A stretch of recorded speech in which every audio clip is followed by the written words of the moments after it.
Hi, I'm Andrew with ProAct. Welcome to another edition of The Source Live. Let's do some navel gazing.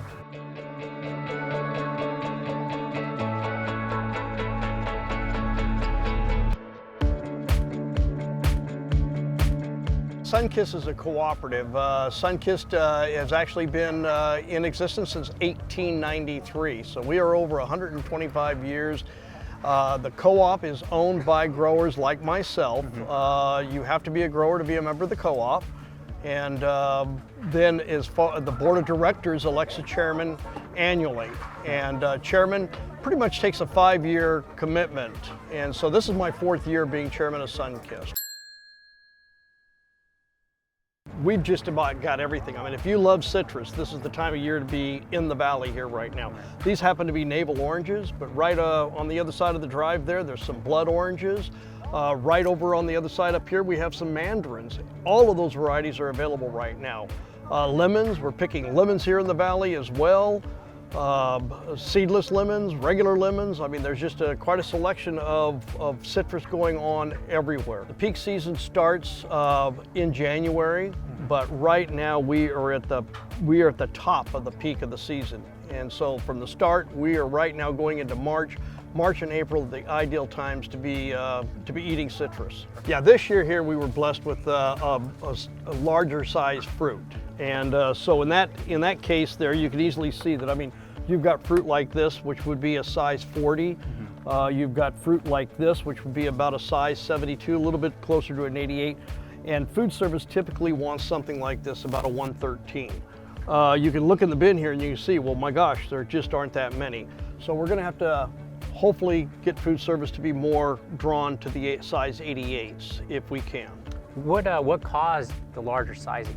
You know, it's just a phenomenon that happens that year. We had a good wet spring last year. That could have resulted in a better sizes of the fruit. And the crop is a little bit lighter as well. So that little bit lighter of a load, a healthy, vigorous tree resulted in larger sized fruit. So I'm hearing that the navel quality is amazing this season. Can you explain to us more what we're looking at this time of year? Well, it's a very sweet piece of fruit. In fact, I brought the refractometer out here where you can measure bricks. It's the amount of sugar in the fruit. Yeah. And if you'd like to, we can cut one open and take a look at it. All right.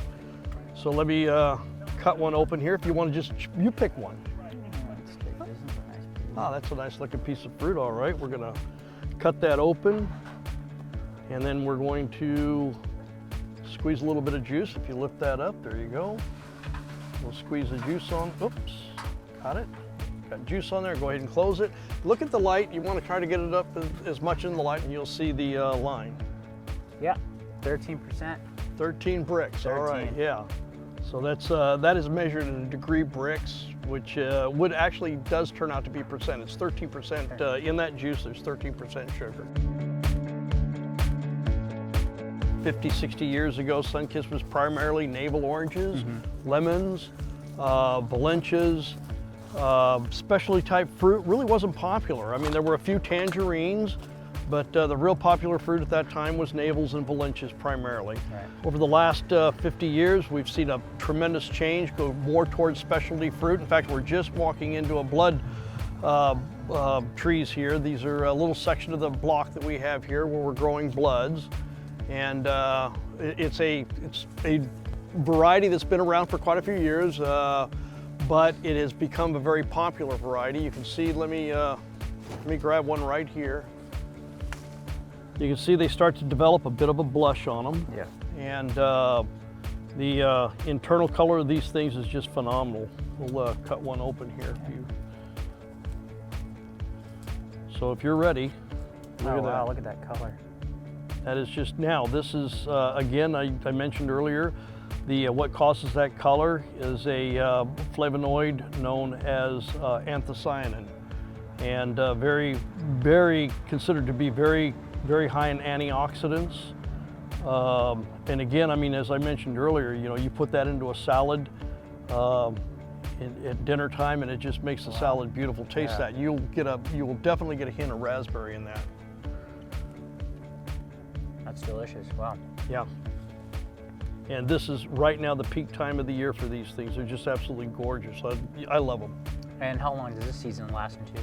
This particular variety is known as a Moro blood. We'll finish harvesting these here in March, and we'll move into the Sanguinellis. It's also a blood orange as well, but it's a little bit later ripening. So we'll have bloods available into the month of May and June. Oh, nice. Also, oh my gosh, there's just so many things you can put these things into and how you use them. In fact, if you go to our website, sunkist.com/recipes, you can find all kinds of recipes for all types of citrus that we produce, and help yourself to any of that. Awesome, we'd love to check it out. Well, thank you again, Gerald, for your time. We appreciate everything that you showed us today. We appreciate your guys' partnership as well. Thank you again. If you guys have any questions, please don't hesitate to ask. I'm gonna throw an orange at you, Christina. That's good.